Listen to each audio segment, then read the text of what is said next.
Hi friends, എല്ലാവർക്കും പുതിയൊരു വീഡിയോയിലേക്ക് സ്വാഗതം. ഇന്നത്തെ നമ്മളെ വീഡിയോ എന്ന് പറഞ്ഞത് ഇപ്പോൾ അടുത്ത് വാട്സപ്പിൽ വന്നിട്ടുള്ള ഒരു 5 ഫീച്ചേഴ്സുകളെ കുറിച്ചാണ്. വളരെ യൂസ്ഫുൾ ആയിട്ടുള്ള ഫീച്ചേഴ്സായിട്ട് ഞാനിപ്പോൾ പറയാൻ പോകുന്നതല്ല. അപ്പോൾ ഈ വീഡിയോയിലോട്ട് കിടക്കുന്ന ഈ ചാനൽ ആദ്യമായി കാണുകയാണെങ്കിൽ ലൈക്ക് ചെയ്യാനും ഷെയർ ചെയ്യാനും സബ്സ്ക്രൈബ് ചെയ്യാനൊന്നും ആരും മറക്കണ്ട. അപ്പോൾ നമുക്ക് നേരെ വീഡിയോയിലോട്ട് കിടക്കാം.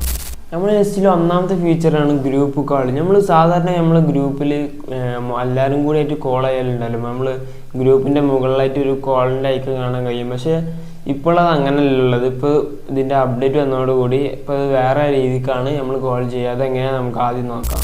അപ്പോൾ ഈ ഗ്രൂപ്പ് കോൾ ചെയ്യാനായിട്ട് നമ്മൾ ആദ്യം ഒരു ഗ്രൂപ്പ് ഓപ്പൺ ചെയ്തിട്ടുണ്ട്. നമ്മൾ ഈ വീഡിയോയിൽ കാണുന്ന പോലെ അടിയിലേക്കൊന്ന് സ്വൈപ്പ് ചെയ്യുമ്പോൾ കോൾ ഓട്ടോമാറ്റിക്കലി ആവും. പിന്നെ ഇതിൻ്റെ പ്രത്യേകത എന്ന് പറയുന്നത് ഈ ഗ്രൂപ്പിലുള്ള ഓരോരുത്തർ ഫോണിലേക്കും ഇങ്ങനെ റിംഗ് ടോണൊന്നും അടിക്കില്ല, നോട്ടിഫിക്കേഷൻ ഒന്നും പോവില്ല. നമ്മൾ ഓൺലൈനിലുണ്ടെങ്കിൽ നമുക്ക് ഇതിൽ ജോയിൻ ചെയ്ത് സംസാരിക്കാനുള്ള ഒരു ഓപ്ഷനാണ് ഈ ഒരു കാൾ കൊണ്ട് ഉദ്ദേശിക്കുന്നത്. ഓൺലൈനിലായിട്ട് നമ്മൾ വോയിസ് ചാറ്റും കാര്യങ്ങളൊക്കെ ചെയ്യില്ല. അപ്പോൾ ഇതുണ്ടെങ്കിൽ നമുക്ക് സുഖമായിട്ട് സംസാരിക്കാനും ഇതിനൊക്കെ കഴിയും. പിന്നെ ഇതിൻ്റെ അടുത്ത് തന്നെ ആയിട്ട് ക്ലോസ് ചെയ്യാനുള്ള ഒരു ഓപ്ഷൻ ഉണ്ടാവും. അത് ക്ലിക്ക് ചെയ്യുമ്പോൾ ഓട്ടോമാറ്റിക്കലി ഇത് ബാക്ക് അടിച്ച് പോകും.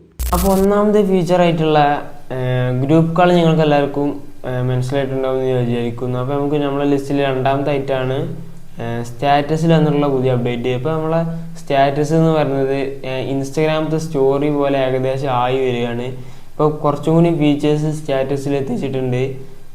ആദ്യം തന്നെ നമുക്ക് മ്യൂസിക് ആഡ് ചെയ്യാൻ കഴിയുന്നൊക്കെ വന്നിട്ടുണ്ടായിരുന്നു. അതല്ലാതെ തന്നെ ഇപ്പോൾ സ്റ്റാറ്റസിൽ നമ്മളെ ലൊക്കേഷന്, പിന്നെ നമ്മളെ ആഡ് ഫോട്ടോസ്, അങ്ങനെ പറഞ്ഞ കുറച്ച് ഓപ്ഷൻസൊക്കെ അതിൽ വന്നിട്ടുണ്ട്. അതെങ്ങനെ സെറ്റ് ചെയ്യാന്നുള്ളതാണ് നമ്മൾ പറയാൻ പോകുന്നത്. അപ്പോൾ നമുക്ക് രണ്ടാമത്തെ ഫീച്ചറായിട്ടുള്ള സ്റ്റാറ്റസിൻ്റെ അപ്ഡേറ്റും കാര്യങ്ങളൊക്കെ ഒന്ന് നോക്കാം. വാട്സപ്പ് സ്റ്റാറ്റസിൽ വന്നിട്ടുള്ള പുതിയ അപ്ഡേറ്റുകളെ കുറിച്ചാണ് ഞാൻ പറയാൻ പോകുന്നത്. അപ്പോൾ നമ്മൾ ആദ്യം തന്നെ നമ്മൾ അപ്ഡേറ്റ്സ് എടുത്തിട്ട് സ്റ്റാറ്റസ് ഓപ്പൺ ചെയ്ത് അതിൽ ഞാനിപ്പോൾ തൽക്കാലത്തിന് എൻ്റെ ഒരു ഫോട്ടോ ആഡ് ചെയ്യാണ്.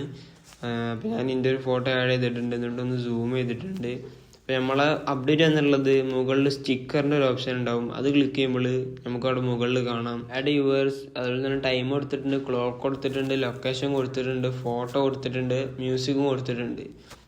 ഈ ആഡ് യുവേഴ്സ് കൊടുത്തിട്ട് നമുക്ക് ഇൻസ്റ്റാഗ്രാമിൽ സ്റ്റോറിയിൽ നമ്മൾ ആഡ് ചെയ്യുന്ന പോലെ നമുക്ക് ഇതൊരു സ്റ്റിക്കർ മാതിരി നമ്മുടെ സ്റ്റാറ്റസിൽ ആഡ് ചെയ്യാൻ കഴിയും. ഞാനിപ്പോൾ അതിൻ്റെ അടുത്തുള്ള ഫോട്ടോ ക്ലിക്ക് ചെയ്തിട്ട് ഞാനിപ്പോൾ ഒരു ഫോട്ടോയും കൂടി അതിൽ ആഡ് ചെയ്യാണ്. ഞാനിതാ ഫോട്ടോ കിട്ടിയിട്ടുണ്ട്. അപ്പോൾ ഞാനിതാ അവിടെ ആഡ് ചെയ്തിട്ടുണ്ട്. ഇനി നമുക്ക് ഈ ഇപ്പോൾ എടുത്ത ഫോട്ടോ നമുക്ക് സൂം ചെയ്യാനും അങ്ങനത്തെ ഓപ്ഷനൊക്കെ അതിൽ കൊടുത്തിട്ടുണ്ട്. ഞാനിത് സൂം ചെയ്തിട്ടാണ് അതിൽ ആഡ് ചെയ്യുന്നത്. അപ്പോൾ ചുരുക്കി പറഞ്ഞാൽ ഇൻസ്റ്റഗ്രാമിൻ്റെ സ്റ്റോറി പോലെ തന്നെ വാട്സപ്പിൻ്റെ സ്റ്റാറ്റസ് ആയിട്ടുണ്ട്. പിന്നെ മ്യൂസിക് ആഡ് ചെയ്യാൻ കഴിയുന്നത് ഓൾറെഡി എല്ലാവർക്കും അറിയുന്ന കാര്യമാണ്. അപ്പോൾ ഇങ്ങനെയാണ് സ്റ്റോറിൽ വന്നിട്ടുള്ള അപ്ഡേറ്റ് എന്ന് പറയുന്നത്. അപ്പോൾ നമുക്ക് ഇനി അടുത്ത അപ്ഡേറ്റ് നോക്കാം. അപ്പോൾ രണ്ടാമത്തെ ഫീച്ചറായിട്ടുള്ള സ്റ്റാറ്റസിൻ്റെ പുതിയതായിട്ട് വന്ന കാര്യങ്ങളൊക്കെ നിങ്ങൾക്ക് മനസ്സിലായിട്ടുണ്ടാകുമെന്ന് ഞാൻ വിചാരിക്കുകയാണ്. അപ്പോൾ നമ്മളിനി മൂന്നാമത്തെ അപ്ഡേറ്റ് ആണ് ഈ മെറ്റയിൽ വെച്ചുള്ള ഒരു ട്രിക്കാണ്. അതെങ്ങനെ കാര്യങ്ങൾ എങ്ങനെയാണെന്നുള്ളത് ഞാൻ പറഞ്ഞുതരാം. അപ്പോൾ നമ്മൾ ആദ്യം തന്നെ വാട്സപ്പിലുള്ള മെറ്റയായി ഓപ്പൺ ചെയ്യുക. എന്നിട്ട് ഞാനിപ്പോൾ അവിടെ ഒരു ഫോട്ടോ എന്ന് അവിടെ സെർച്ച് ചെയ്ത് കൊടുക്കുകയാണ്. അപ്പം ഇനി ഫോട്ടോ വരാൻ വേണ്ടി വെയിറ്റ് ചെയ്യാം. അപ്പോൾ നമ്മളിവിടെ സെർച്ച് ചെയ്ത് ഈ ഫോട്ടോ ഇവിടെ വന്നിട്ടുണ്ട്. ഞാനിതൊന്ന് സെലക്ട് ചെയ്തിട്ട് ഇതിൽ add sunglass in this photo എന്ന് സെർച്ച് ചെയ്യാണ്. അപ്പോൾ എല്ലാം എന്താണെന്ന് വെച്ചാൽ നമ്മൾ ഈ ഒരു ഫോട്ടോ സെയിം ഫോട്ടോ ആയിരിക്കും, അതിലൊരു സൺഗ്ലാസ് പുതിയതായിട്ട് ആഡ് ആയിട്ടുണ്ടാകും. ഫോട്ടോ മാറാതെ നമുക്കവിടെ സൺഗ്ലാസ് വന്നായിട്ടുള്ളൊരു പിക്ചർ ആയിക്കാരം കിട്ടാൻ പോലെ. ഇപ്പോൾ ഇതാ ഇപ്പോൾ വരും, കുറച്ച് നേരം ഒന്ന് വെയിറ്റ് ചെയ്താൽ അതാ വന്നിട്ടുണ്ട്. സെയിം ഫോട്ടോ ആണ്, അതിൽ സൺഗ്ലാസിൻ്റെ വ്യത്യാസം മാത്രമേ വരുള്ളൂ. ഈ ഒരു ഫീച്ചർ പോലെ തന്നെ നമ്മളെ ഫോട്ടോ ആഡ് ചെയ്താണ്ട് വരികയാണെന്നുണ്ടെങ്കിൽ ഒരു അടിപൊളിയായിട്ടുള്ളൊരു ഫീച്ചറായിരുന്നു ഇത്. അപ്പോൾ ഇതാണ് നമ്മളെ മൂന്നാമത്തെ ഫീച്ചർ. പിന്നെ നമ്മളെ നാലാമത്തതാണ് എല്ലാവർക്കും ഉപകാരപ്പെടുന്ന ഒരു ഐറ്റമാണ് നാലാമത്തത് എന്ന് പറയുന്നത് നമ്മളെ ട്രാൻസ്ക്രിപ്റ്റ്. അതെങ്ങനെ സെറ്റ് ചെയ്യാന്നുള്ളതാണ് പറയാൻ പോകുന്നത്. നമ്മളിപ്പോൾ ഒരാൾ വോയിസ് അയച്ച്, നമ്മളിപ്പോൾ ഒരു തിരക്കുള്ളൊരു ഏരിയയിലാണ്, നമ്മൾ വോയിസ് കേൾക്കാൻ പറ്റാത്തൊരു രീതിക്കുള്ളൊരു സിറ്റുവേഷനാണ്. അപ്പോൾ ആരെങ്കിലും ഒരാൾ വോയിസ് അയച്ച് അപ്പോൾ നമുക്കത് കേൾക്കാൻ കഴിയില്ല. അപ്പോൾ അതിൻ്റെ അടിയിലായിട്ട് ആ വോയിസിൻ്റെ അടിയിലായിട്ട് ട്രാൻസ്ക്രിപ്റ്റ് എന്നുള്ളൊരു ഓപ്ഷൻ ഉണ്ടാവും. അത് ക്ലിക്ക് ചെയ്താൽ അയാൾ എന്താ പറഞ്ഞത് എന്നുള്ളത് നമുക്ക് അവിടെ കാണാൻ കഴിയും. പക്ഷെ അത് മലയാളത്തിൽ ഇത് സപ്പോർട്ട് ആവില്ല, ഇംഗ്ലീഷിൽ സംസാരിച്ചാലാണ് ഇത് അറിയാൻ കഴിയുള്ളൂ. നമ്മളെ നാലാമത്തെ ഫീച്ചറാണിത്. അപ്പോൾ നമുക്കിനി ഈ ട്രാൻസ്ക്രിപ്റ്റ് എങ്ങനെ സെറ്റ് ആകുന്നുള്ളത് നമുക്ക് നോക്കാം. അപ്പോൾ ട്രാൻസ്ക്രിപ്റ്റ് സെറ്റ് ചെയ്യാൻ നമ്മൾ ആദ്യം തന്നെ നമ്മളെ സെറ്റിങ്സ് ഓപ്പൺ ചെയ്യുക. വാട്സപ്പിലത്തെ സെറ്റിങ്സ് അത് ഓപ്പൺ ചെയ്യുമ്പോൾ നമുക്ക് അവിടെ അടിയിലേക്ക് നീക്കുമ്പോൾ ചാറ്റ്സ് എന്ന് പറയുന്നൊരു ഓപ്ഷൻ കാണാൻ കഴിയും. ആ ചാറ്റ്സ് ഒന്ന് നമ്മൾ ക്ലിക്ക് ചെയ്യുക.